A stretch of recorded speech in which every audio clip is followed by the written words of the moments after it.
Kecelakaan terjadi di Jalan Lintas Prabu Mulih, Muara Enim, tepatnya di Desa Gunung Megang, Kecamatan Gunung Megang, Kabupaten Muara Enim.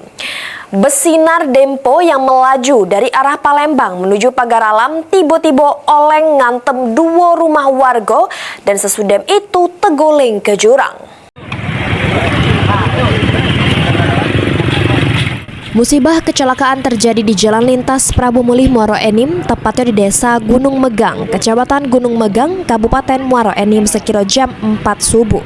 Kejadian bermula pas bus Sinar Dempo dengan nomor polisi BG7167W dari Jakarta menuju Pagar Alam. Pas sampai di TKP, bus mulai oleng sehingga ngantem dua rumah warga, bahkan sampai terjun ke bawah tebing dengan kedalaman kurang lebih 4 meter.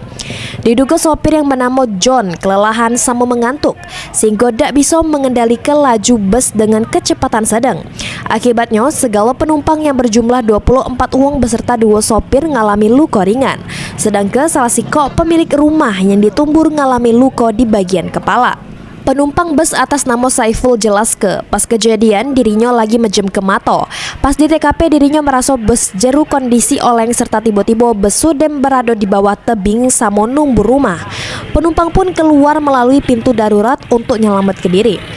Pihak PO kemudian menjemput penumpang untuk diantar ke tujuan masing-masing. Tahu-tahu lah jatuh di dalam itu, Pak, yo. Lah miring-miring lah, kasar miring-miring mobil yang jauh tuh.